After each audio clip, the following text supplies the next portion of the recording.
Hello, and welcome to the Resilient Lineage podcast, where we reflect on the past, anticipate the future, and discover what God is up to today. My name is Olivia. And I'm Milo, and we are talking about the warrior mindset. Yes. What do you think of this series? It's good. I mean, it's definitely a humbling one, to say the least. Why is that?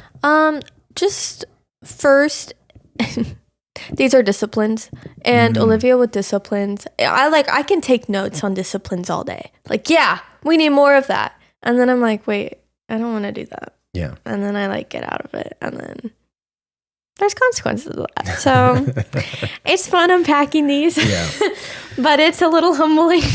No, it is, and we're going to talk about that today. Like so if you are new to the series, we highly encourage that you go back and you listen to go back to us starting at episode 85. Where we talk about why are we even talking about this? This is a podcast where we talk about faith, family, military life, where we, how do we do this? I'm in the Navy. You've been a military kid. We've lived in a bunch of different places and the unique stressors and stuff. The warrior mindset is something that I was taught through the advanced warrior toughness training that I initially went through, and then I became an instructor for. And so we've applied it to this podcast because I personally believe that as believers, if anybody should understand how to be an effective warrior, it should be a Christian. Yeah. Somebody who understands that we do not wrestle against flesh and blood alone. Like there are other battles that we face spiritually. And so how can we take the lessons of what it means to be a warrior and sort of according to, now the Department of War, no longer the Department of Defense. How do we do that in a way that helps us live the life that Christ has called us to live? So go back to episode 85, where we talk about the need for the warrior mindset. Episode 86 is where we talk about the first phase of this, which is commitment. Yeah. What does it look like to commit ourselves to the life that God has for us? And then we talk about the importance of preparation. That was the last episode, which was like kind of of these, I think it's the least interesting one because it's the one we oftentimes want to blow through the fast. I need to prepare. But it's like the most important, critical. Well, I don't know if it's the most critical, but it's the one that has significant consequences if you don't prepare well. Yeah, it has an impact on the future. Yeah, massive impact on the future. Okay, so that's where we've been. If you've been listening or watching up to this point, great. If you haven't, go back. We highly encourage you. You can dive in, but it'll make more sense if you go back and listen to those episodes. Okay, so execution. Execution is doing the thing that you've prepared for. It's the practical expression of serving your commitments with honor. So this is, I've committed to being this person. I've committed to accomplishing these tasks. I've committed to this mission. I've made my preparations. And then now we're doing it. This is the fun part, I think. It's also like, this is where you're nervous, This right? is where gears are moving. Yeah. Now, I want to talk about reasons why people don't execute. Just hop right in. Yeah. Like they prepare, like maybe this is what I need to do. This is what's important. They made all the preparations. They've done all the research. They've gotten the right people around them. They've answered the 7 W's. Like they've done all the things. But what keeps them from executing? And so like what I hope you'll do is and even we'll talk about this, like where do we find ourselves in this? What keeps us from executing the things that we know we're supposed to be doing? One way to think about this in the Christian life is what keeps us from being obedient? Like keeps us from doing what we know God's told us to do. We've committed to it. We see how he's prepared us for it. We've prepared ourselves for it. Now what? Now what are we going to be doing? Okay, so first is this. Fear of failure or inadequacy. So many avoid execution due to anxiety about failing, not doing it perfectly, or being judged for imperfect results. Do you feel that? Do you sense that? Yeah. Do you? Well, I think it's execution, depending on what it is, can be preventable. So I think if people don't think that there's a huge need for it, not necessarily out of failure, but if they just don't want to do it. But I don't know how to Okay, well maybe describe. that's the next one. Maybe we'll go through these and then talk about them. Do you want Sounds to do that? good. Yeah. Let's do that. First Okay. one, fear of failure or inadequacy. Second one. Lack of clarity or direction on what to do next. 3, waiting for ideal conditions. Okay, well explain these things too. Oh, I thought you were just going to, and then. So second is lack of clarity or direction. Right. Obviously you can tell we prepared really well to We did. execute on these notes. Yeah, right. Not me lying. We did. Lack of clarity or direction on what to do next. So that's when plans are Too vague. they're too vague or ambiguous, lead to confusion, overwhelm, and being overwhelmed in a sense of inaction. Okay, third. 3, waiting for ideal conditions, which is people often postpone action, awaiting more information. They think that there's a better time or more resources or feeling ready. Yeah. Number 4, procrastination or low motivation, putting things off due to lack of motivation or energy, sometimes stemming from exhaustion or burnout.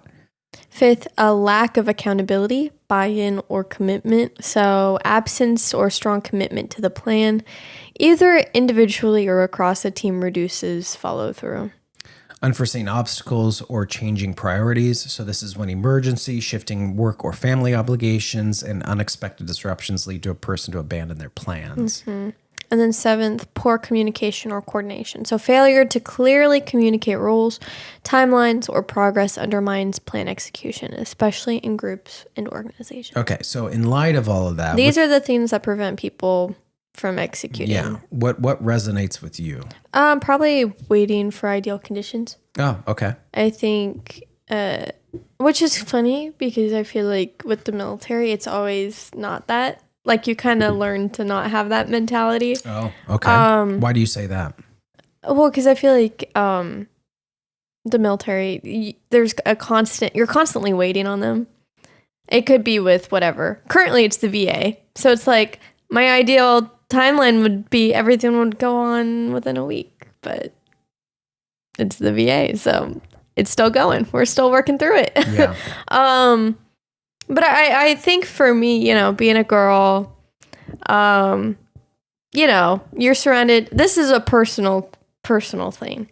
You want me to get personal? Yeah. I'll get personal.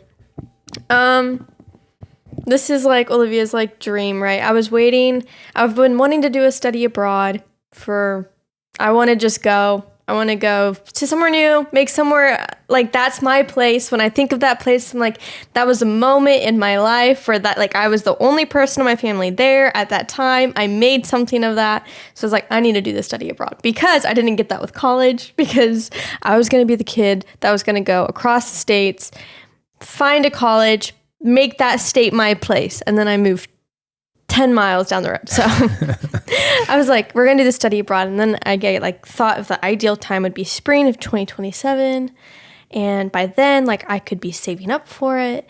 And, I'm I've been dating this guy, so maybe I could get engaged abroad. So it's all these things, right? That I just fantasize about. And then, we're getting really honest. We are getting brutally honest. And so then, I'm sitting in church one day and I just had this hunch. And I'm not, I don't want to say this was God, but it's one of those hunches where you're like, I should just apply now for the following spring. So that jacks up all my plans.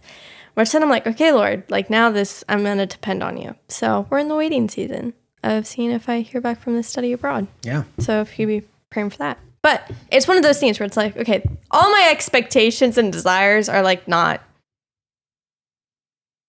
saying they're not going to happen, but they're not happening the way I thought they would happen. Yeah. So I've seen, and obviously this is not an exhaustive list of things that keep people from executing, but I think what I can point to all of these things in my life. At some point in time, these things kept me from executing. I mean, I'll give you a really practical example. Number 1, fear of failure or inadequacy.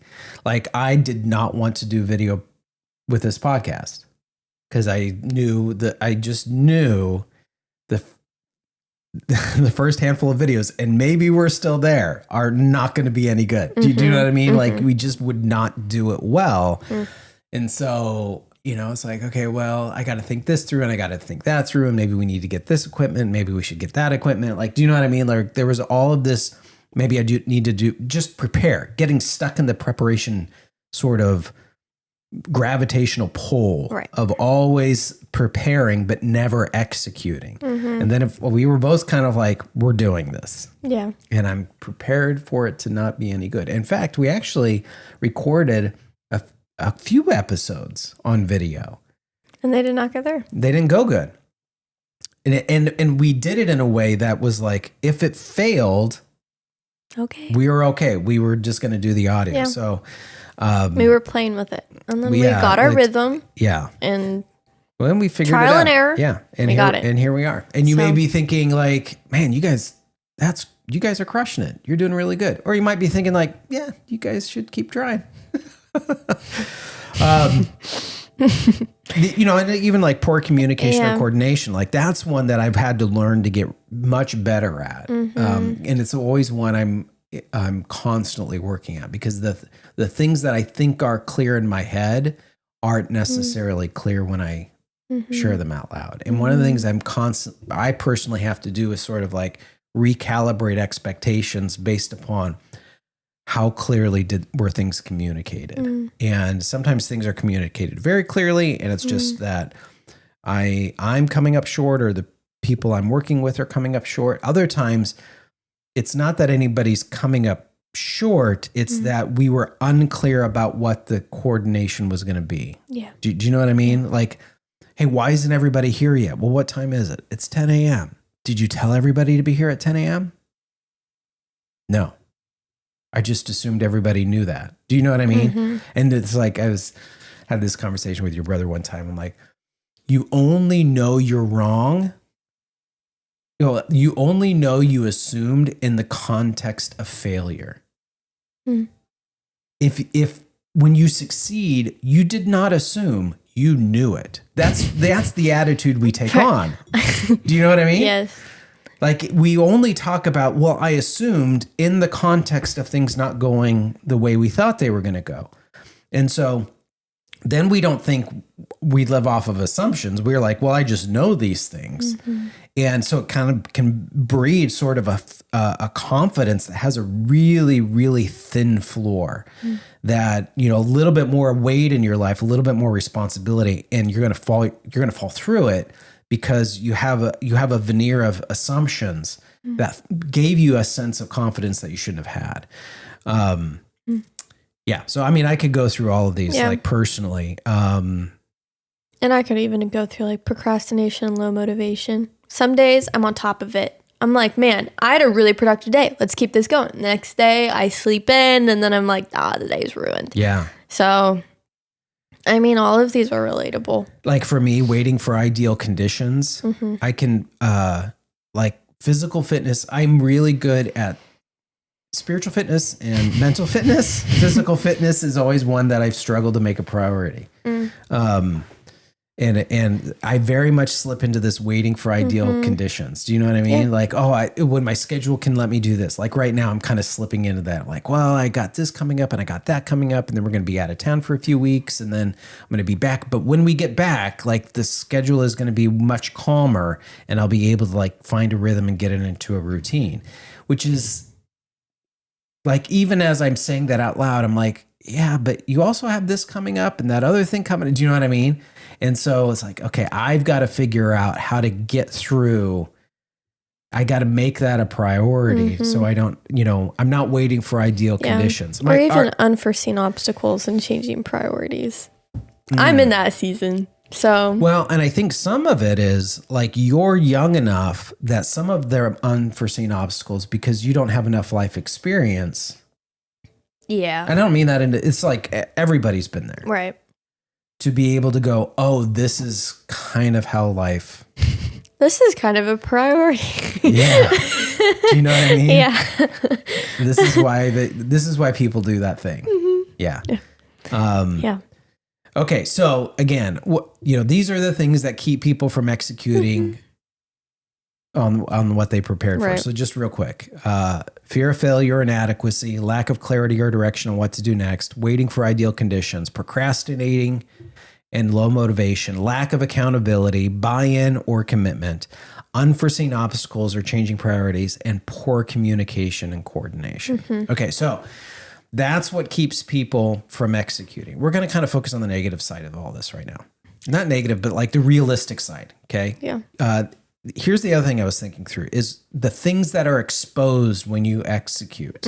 Because you're going from here's my commitment, here's the ideal, here's the mission, here's the thing we want to get done, here's the vision we're moving towards, right? Here's what that we've committed ourselves to.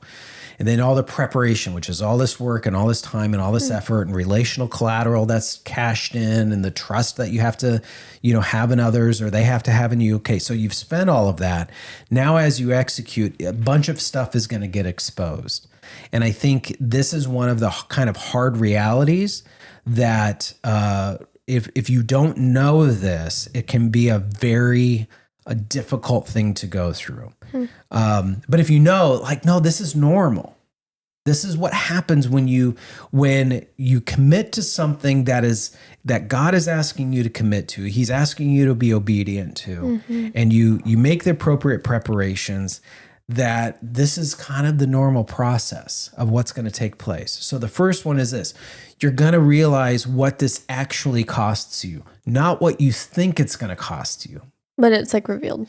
Yeah, but what it's actually going to cost you. I was recently talking to somebody who just finished their first, they're buying houses and flipping them. So they bought this house that needed a ton of work. It was just fixer-upper. It was a fixer-upper big time. So the first one they were buying. And they get in, and the house had smokers in it, so they got to deal with that smell. And so they did a bunch of stuff, and then they realized, man, the smell's not going away. Why isn't the smell going away? And they go, oh, we've got to replace the entire heating and ducting system because all that nicotine is in the system. And you could try to clean, but bringing in somebody to clean it versus just replacing it, and if you clean it, do they clean all of it? And is some of it still, so they're we're just going to replace it all. So that was a huge expense. So they get all of that done. And then they go man, what's that other smell in the house? They can't figure it out. Well, what happened was the hot water heater had drained. And when they filled it back up, all the calcium that was in there had I don't know, there's some kind of weird chemical reaction that then was in the water that was coming out of the hot water heater. So then anytime the hot water was turned on, the house just had this god-awful smell. So then they had to replace the hot water heater. So, they could estimate what it was going to cost. Wow, this is what paint is going to be in flooring and fixtures and all of that kind of stuff. But there's going to be all of these unforeseen things that they just did not really think about until they got into actually doing it. That's when the actual cost is going to come up. And so as we were talking, I was like, well, how much of a contingency did you have saved up? And they're like, it's 10%, but it actually ended up being 15%. So moving forward, our rule of thumb is going to be 15% more. It just led to this whole conversation that when you're doing it, that's when you're going to realize, okay, when I was thinking through those 7 W's, here's what it is actually. Here's what the actual 7 W's are. Regardless of all the preparation I've done, this is what it's actually going to be. That's good. Your second is your knowledge and skill gap. So that's also what's exposed in your execution. And you could I talked about this last episode, but you could apply that to see how well you prepared for your exam and your way of executing it. And it's okay, the percentage is literally the map of how much I prepared, which is equivalent to how much I know about this, so you can kind of work with it. But yeah, and I think this is where humility is birthed. No, it's birthed in all of these, Dad. Well, but I think this is where it is unescapable. Yeah, because it's public. If you're really doing what the Lord calls you to do, there's times when He calls us to silence and solitude, right? And we're kind of away from everybody. But the great deal of our life is spent with others. And as I'm doing what God's called me to do, there will be this part where, oh, you're not very good at that. And it's not just I'm aware of that.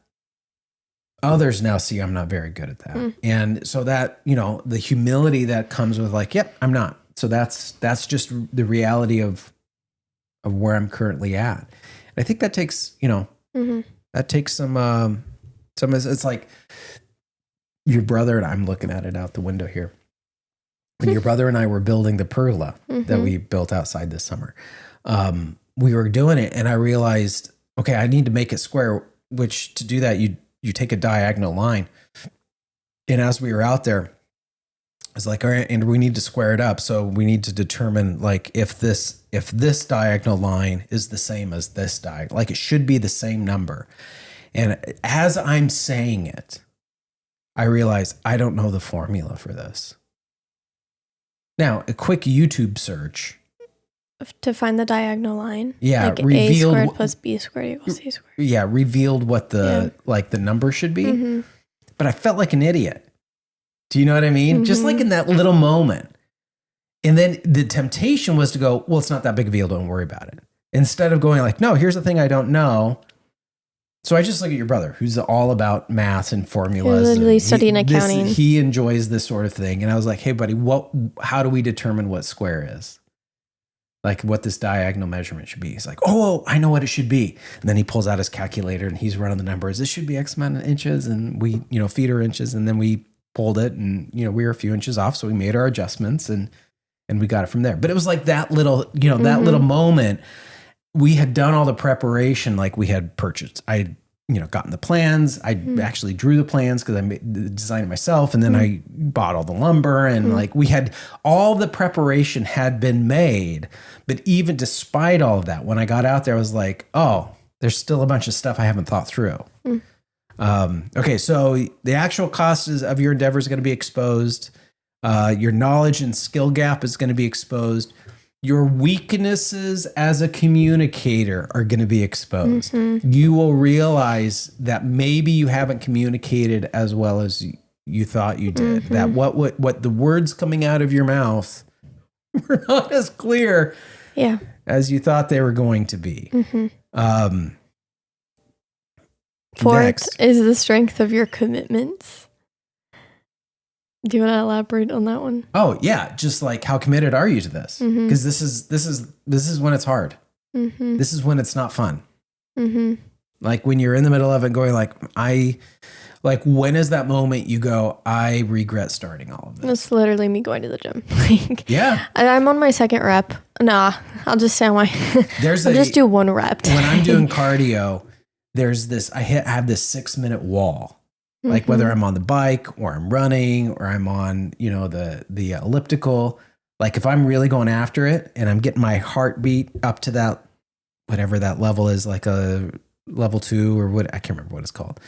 But like when I'm like, this is where I need to be for like a good cardio burn, I have this like 6.5 to 7 minute wall I hit that I go, I don't need to do this that much longer. You know what I mean? Like this is a little bit more painful than I wanted to. Which I feel like such a wuss saying that, or even having felt that. Do you know what I mean? I feel like I shouldn't have that. Right. But that's the reality, is that like, hey, doing this is going to expose how committed are you that I was going to be on the bike for 15 minutes or I was going to be on the elliptical for 30 minutes. And I'm 7 minutes into it and I'm like, I think I'm about done.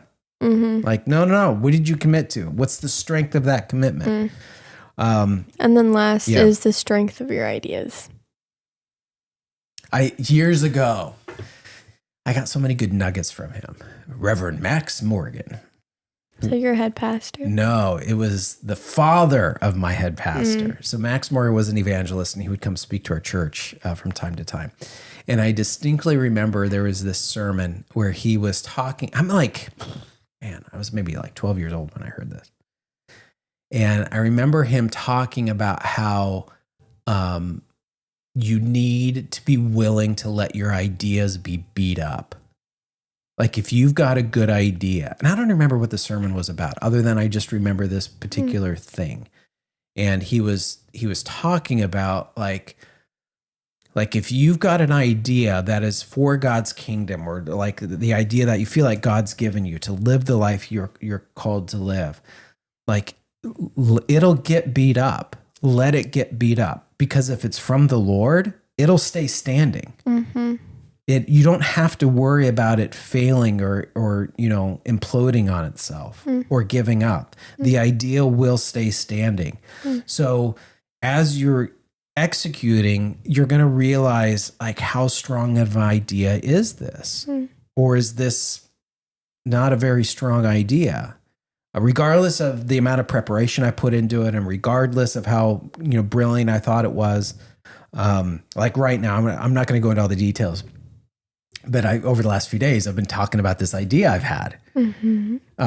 And like, it was an idea that hit me at 3:00 in the morning. Like, I woke up out of a dead sleep, and like these 4 different areas I've been thinking about, like, just kind of all collided into this way of doing something that I'm really, really excited about right now. I'm so excited, guys. But I'm in the idea phase. That is all I'm in. And I'm doing a little bit of preparation as I'm doing some research, and I'm, kind of looking into some stuff. Last night I was bouncing the idea off some buddies of mine. I'm like, what do you think of this? Right? Right. I have not tested the strength of that idea. So there will come a time, if I keep going down this road and I feel like the Lord's given me a green light, I'm like, okay, now it's time to execute on this. That it's going to go from like, okay, how strong is this idea? Or is this not a very strong idea? And I've got to be okay with that. Do you know what I mean? Although I think it's a pretty strong idea. Yeah, he's pretty passionate. You got to admit, it's a pretty good idea. It's such a dude thing. It's a very guy thing. Girls are like, oh. Yeah. And guys are like, that's what a real man does. That's right. This is what real warriors do. Right now, I'm like 70% sure we'll be talking about this on the podcast at some point. Just wait till like next week. No, I got to let it simmer. It could be by the end of this podcast, Dad. You might be inspired. He sips away. Stand by. Okay. Okay. Character traits that are developed when executed. Okay, so just real quick. We've been kind of talking about like what keeps people from executing, and we've been talking about what's exposed when you execute, right? So this is kind of like ugh. But I want to be really clear. Like when you step forward, and we could go through all of these, we could point to biblical stories on all of these things. Yeah. Like there are stories of all of these things throughout the scripture. We're just like hitting the thematic wave tops of so many things that you see here in the scriptures, right? Okay. So what is the character that's developed? Like when I choose to execute, and I would argue that until you execute, so this is a character that isn't fully developed until you start doing the thing that God's put upon your heart. Right. Until you start practicing doing it. Yeah, honoring the commitments that you prepared to execute, and now you're executing, right? So that first character that's developed when executing is diligence. Proverbs 21:5 says, the plans of the diligent lead surely to abundance, but everyone who is hasty comes only to want, right? So it's this idea, like part of diligence is, okay, getting clarity. What is it that we're committing to? Okay, got it. Locked in. That's what the mission is. That's what the vision is. This is where we're going. This is what we're trying to accomplish. And then here's all the things we got to do to prepare ourselves to get there. All of the preparations that have to be made. Okay, got it. Now it's time to execute, right? That happens, that diligence is, diligence is not developed when you're just thinking about nice things. Right. Because that costs you nothing. Yeah. Or I'll plan to do this tomorrow. Yeah. And not right now. Yeah. Yeah. Yeah. Okay, next. Responsibility. Romans 14:12 says, so then each of us will give an account to God himself. There will come a time when we all stand before the Lord. Yeah. That's pretty dramatic. Like, that's like intense. Yeah. And then we're like, whoa. But then I feel like people don't know what to do with that reality. I've always wondered, and I don't know if the scripture is clear on this. Like when that moment comes, when we stand before the Lord, is everybody watching? Or is it just the two of us? Yeah. Whoa. I don't know. Which if everybody's watching, then does that mean I'm waiting for my time before the Lord? And am I getting nervous? Like, am I getting in excited? line? Yeah.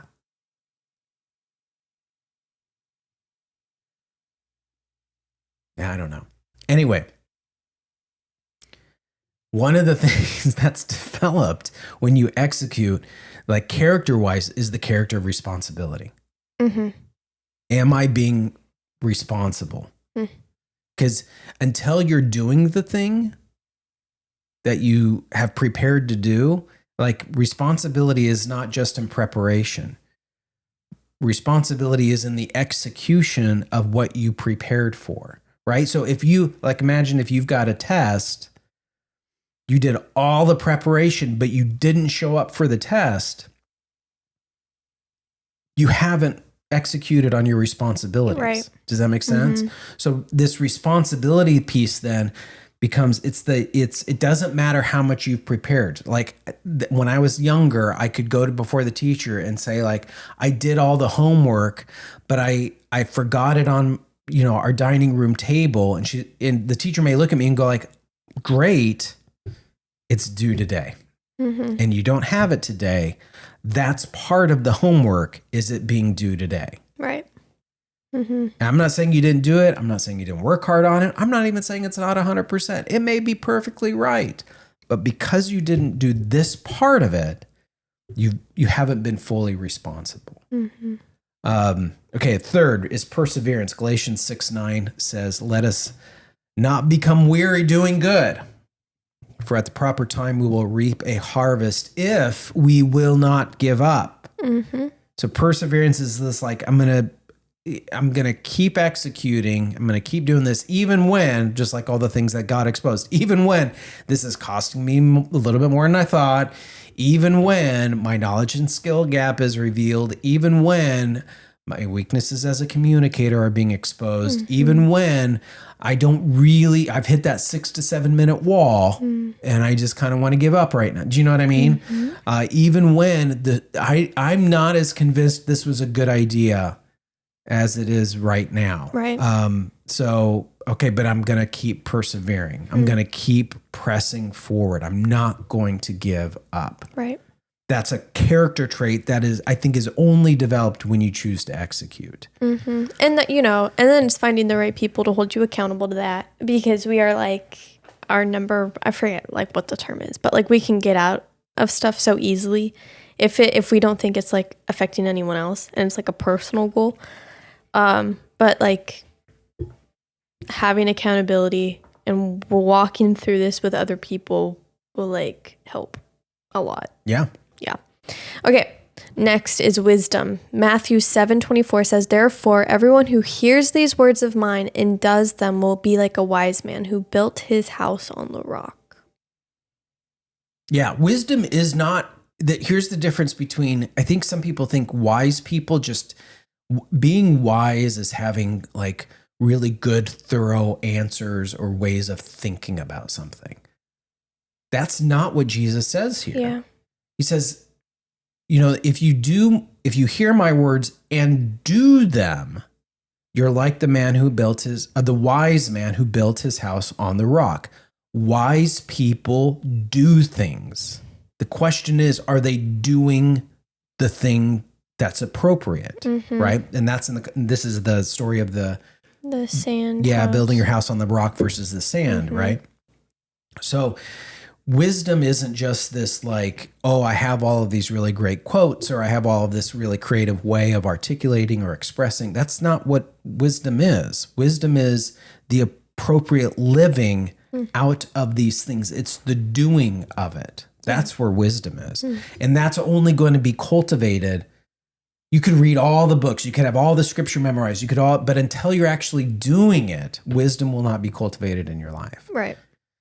Okay, last. Faith.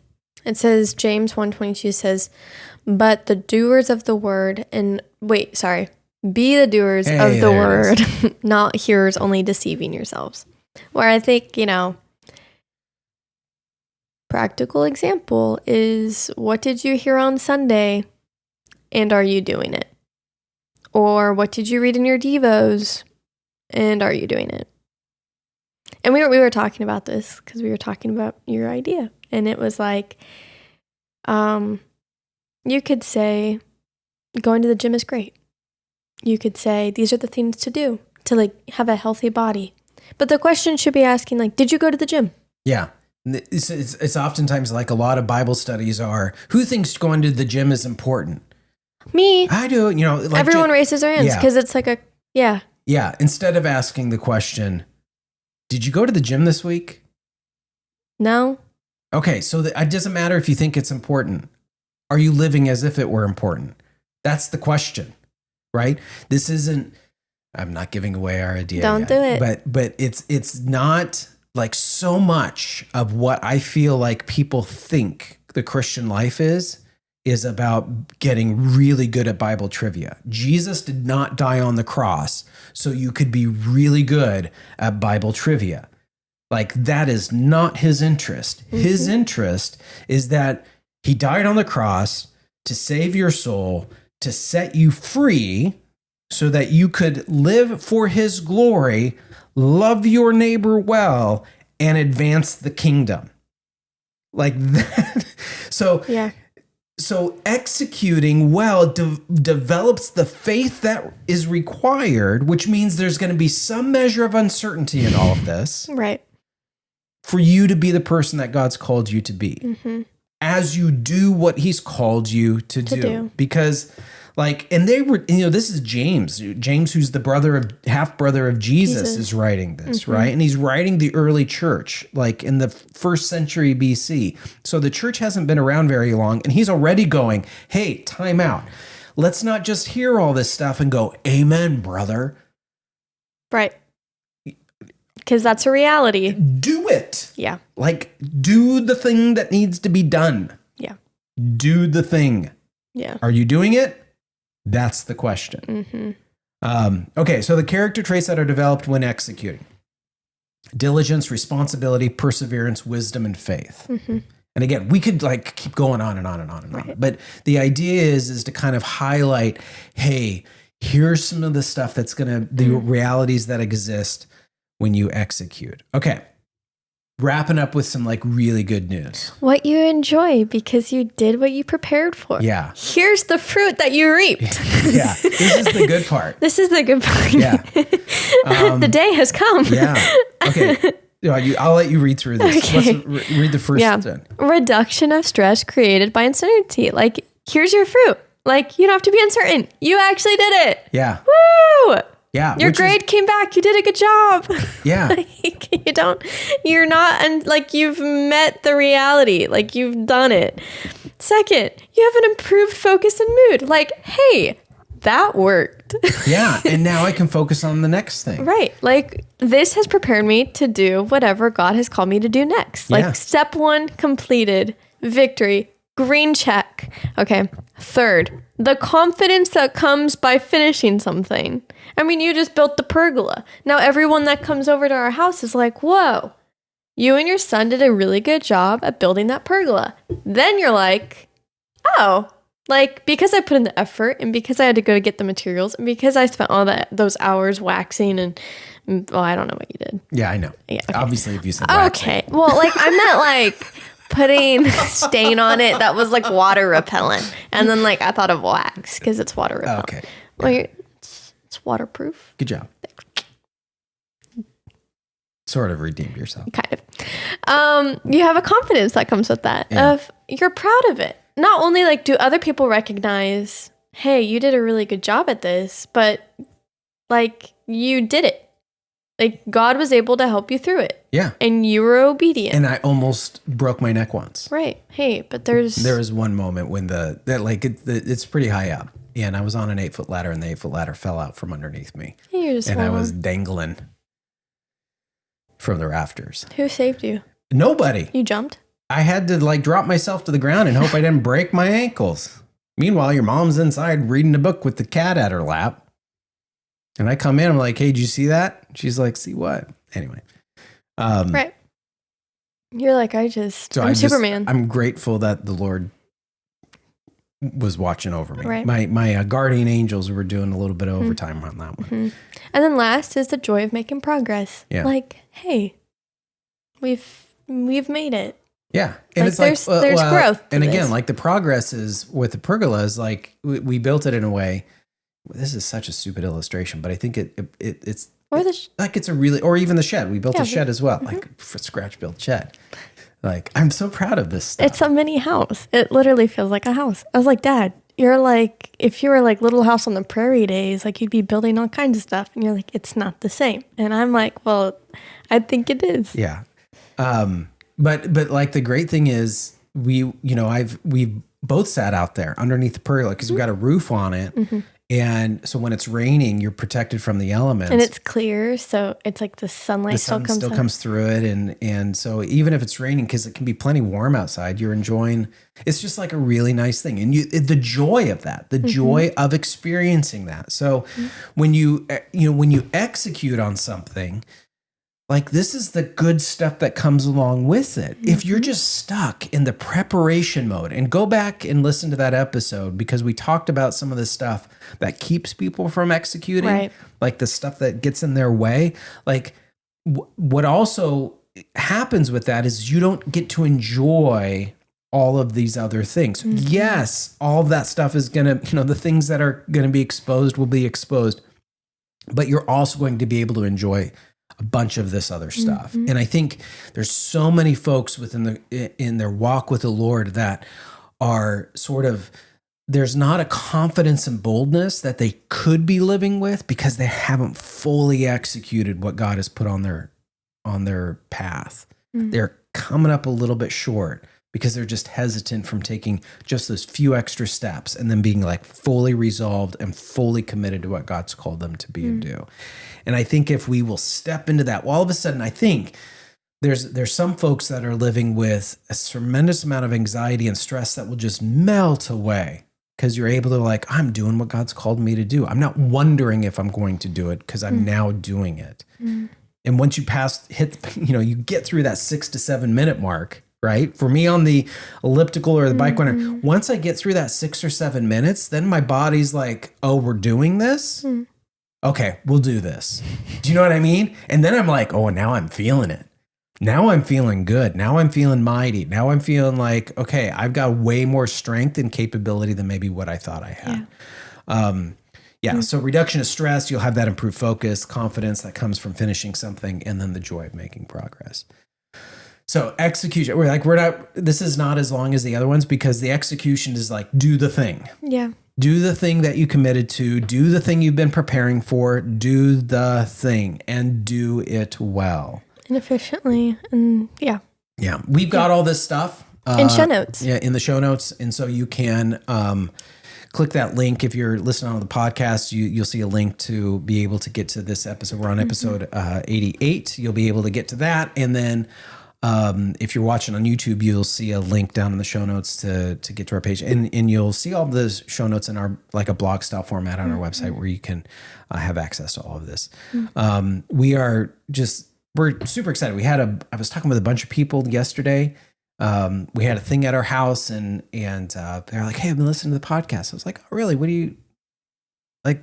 Which one?" And they were telling me different episodes and things. And I was like, oh, well, what stood out to you? And like, what do you think we could do better? And they were giving me ideas. And it was just a really, really cool thing to hear from folks that we don't like physically interact with very much.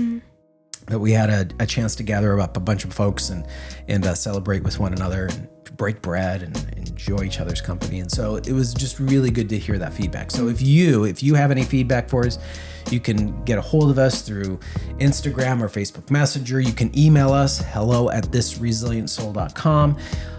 What else am I forgetting? Sign up for the newsletter. We're always, each week we push out the information about the podcast, so that lets us get those links directly to you so you can go on and listen to them. What else am I? You can follow us. Follow us on our pages. All the things. You've been posting consistently reels now. So if you see one of those reels, like it, share it, help us get the word out. We're super excited about other stuff we got coming up. We're really grateful to be able to do this, for able to spend this time with you. And we pray that you go with God and be at peace.